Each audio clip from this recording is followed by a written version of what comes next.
To New York City, headed to the Bronx and Yankee Stadium. I think our guys are excited to play in the game. Again, against a talented Syracuse football team, as you guys all know, they got talent. They play hard. They're well coached by Dino Babers, and we've had a nice week of practice. And we're inside this morning, and ready to go. Questions? The ACC sort of makes this a rivalry, says it's the Pitt-Syracuse rivalry. I think both sides sort of question that, but you guys have played a lot of close games against it. It seems like you've had a lot of one-score games. Not all of them, but since you got here, have been a lot of one-score games. Do you feel like it's been kind of close? No, there's been a lot of close games. I think it's a tough game. I think it's physical. And I do see it as a rivalry. You know, the longer I'm here, I really do. You know, it's one of the old Big East games that was played, and I do see it as a rivalry that we get to embrace. Lay it again. With the new ACC scheduling model coming out soon, the ACC made it a point that you guys are going to play Cuse for the next 7 years. I mean, do you view your views as this is a rivalry kind of coincide with the ACC's views of this is a rivalry as well? What are your thoughts on just that continuing for the next several years here coming up? I think I'm good with that. You know, I love playing a team over and over again. I think that's part of what makes a rivalry. You get to know who they are. It's more fun to game plan. Like we go back to 2016, watching some of the plays they run. One of the plays they ran when in that basketball game we played here. They ran last week against BC. They ran against Western Michigan. They're going, it's the same stuff coming back out. Like here it is.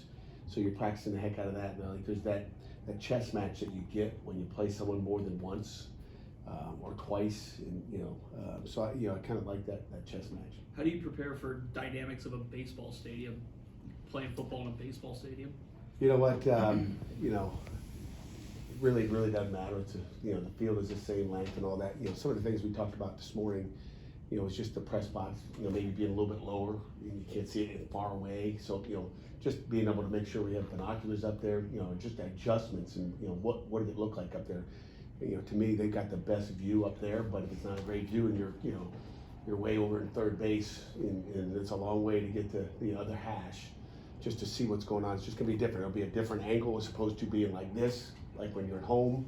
You're looking at, it's a lot of sideways stuff, and probably should go back and watch the videotape of that game. Just brought that up, just watching the videotape to see where that camera was and the angle they have up there. So those are concerns more than anything else.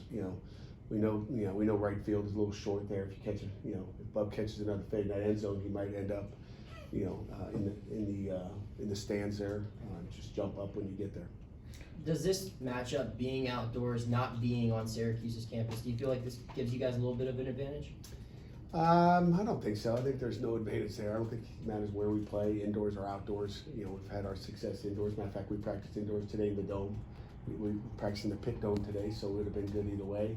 If we were playing in the Dome, we'd probably turn the heat up. Even though they got an air conditioning system now, like the old days. Dino would just turn the heat up and try to see if he could melt us.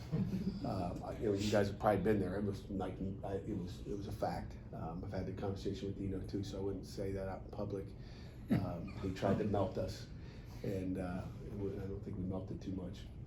Pat, you talked about your friendship with Dino. Did you just become friends when you got the job at Pitt because you're both in the ACC, or how did that friendship come about? Yeah, just since we've been in the ACC, different meetings that we get to, somehow, some way, even whether it's at the AFCA convention, we always find a way to sit down and have lunch or dinner or something together and just talk. I mean, he's just him and his wife. My wife's good friends with his wife as well, so it's just it's something that we spent a lot of times together somehow, some way. Do you talk ball? Maybe it's a rivalry. Do you talk ball, or you just talk kids, or what? We talk everything. Mm-hmm. We talk everything. It always comes around ball. Mm-hmm. He'll tell us we're holding on defense and it never gets called, and we have fun. What kind of an identity does the Dino Babers team take on?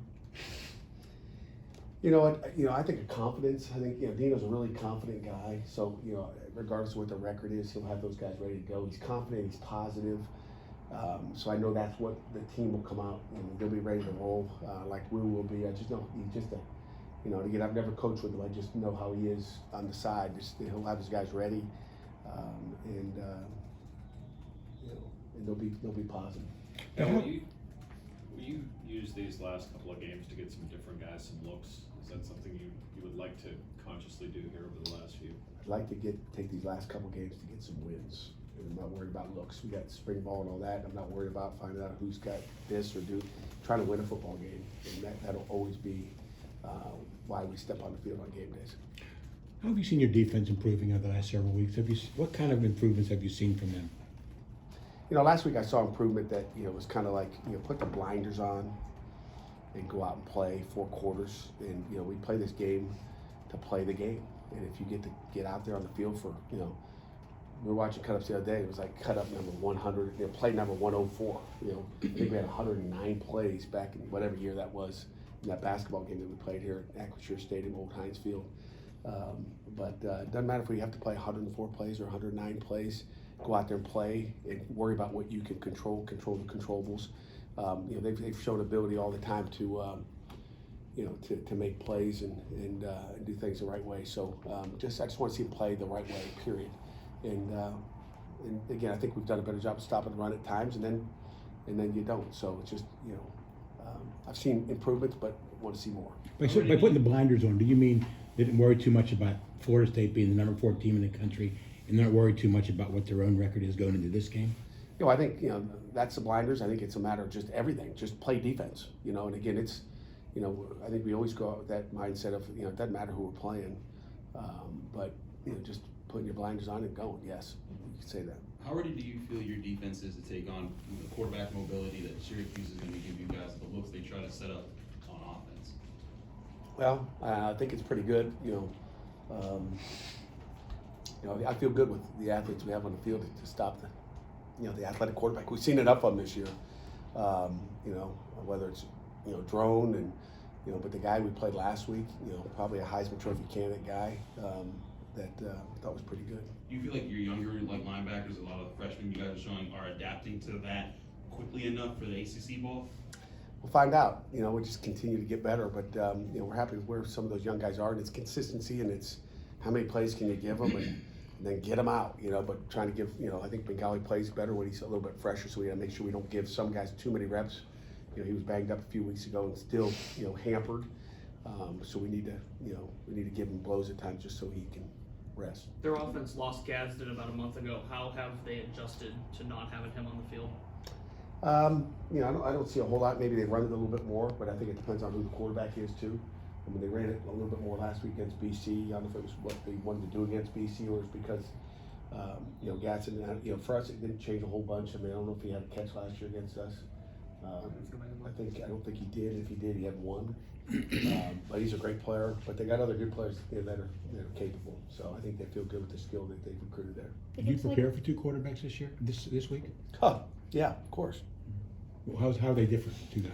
One's taller. They both are athletic. I mean, Schrader can run, and he's a little bit taller.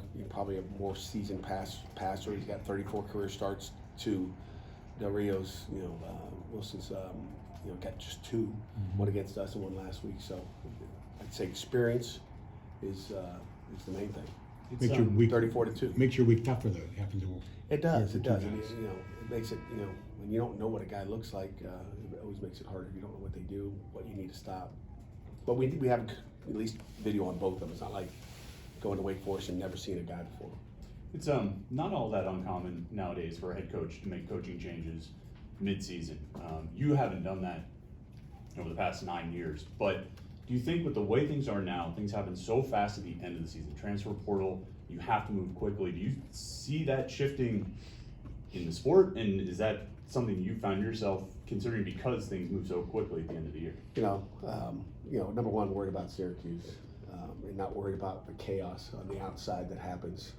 We're gonna, just focus on our kids and what we do in this program and nothing else. There's nothing that's gonna speed up what we do and how we do what we do here at Pitt. We have time for maybe 1 or 2 more. Anyone else? How do you think about this week's game? Has Solomon gotten better and grown from the time you first met him to now? Oh, yeah, leaps and bounds. Solomon Shields has really gotten better.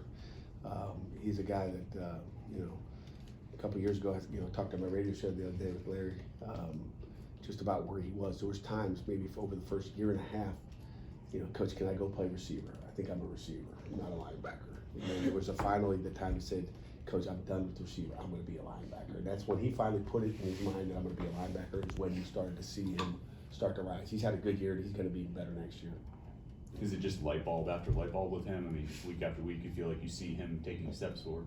Yeah, and it's not just him. I mean, there's a lot of guys that are making steps that maybe you don't see, but he's been here long enough that you can see a little bit. But there's a lot of guys that the light bulb goes on. Whether it's Jules or sometimes it takes a little longer than you want or you have patience for.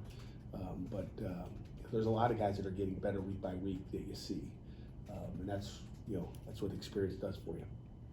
Looking at your players, Last one, Dominic. obviously playing at Yankee Stadium must be interesting to them. I mean, do you see them treating it as a special moment, or more just another game on the schedule? You know what? I haven't really talked much about it, except this morning I threw up the stadium and the sidelines, and just to give them a picture of where they're going. And I haven't really talked about the history of it. They'll come out with their pregame warm up. Some pinstripes. They got the Yankee stripes on their kind of their warm up. I think they got excited about that. It's a special place. It's different. It's not a home game or an away game. It's a neutral site, and I think there's something to be had for that. And again, like I said, I think the most impressive thing about where we're going is not the stadium or the field, the end zone that you can run into the wall. It's the people that are there, and the relationships we've built through the years with the Pinstripe Bowl and everybody that works for them. Having a game in New York City. I'm not supposed to have another question, but Well, I was going to ask about having alumni that are in New York City being able to have an opportunity to, close proximity, get to see a Pitt game. I mean, how exciting is that to know that there might be a whole new crop of fans that haven't seen you guys play in a while that Yeah, I think get that's- to travel locally? yeah, I think there's no question about it. We got a lot of population up there, Pitt grads, and it certainly does give an opportunity for some people that maybe can't travel all the way to Pittsburgh to see a ball game. No doubt about it. I think that's why we had such a good showing the last time we were there. Can I ask one more? It's up to please? EJ. EJ knows I got to get on with the Go TV ahead. crew here, so he's getting a little tight. Just real quick, the warm-ups you talked about with the pinstripes, are Yeah. they white or blue? Or? They're white. Okay, with blue Oh, yeah. pinstripes. Okay. Look like the Yankees, right? Corey, because you're working on behalf of the Pitt Alumni Association, we're going to allow that last question without repercussion. And that was a fashion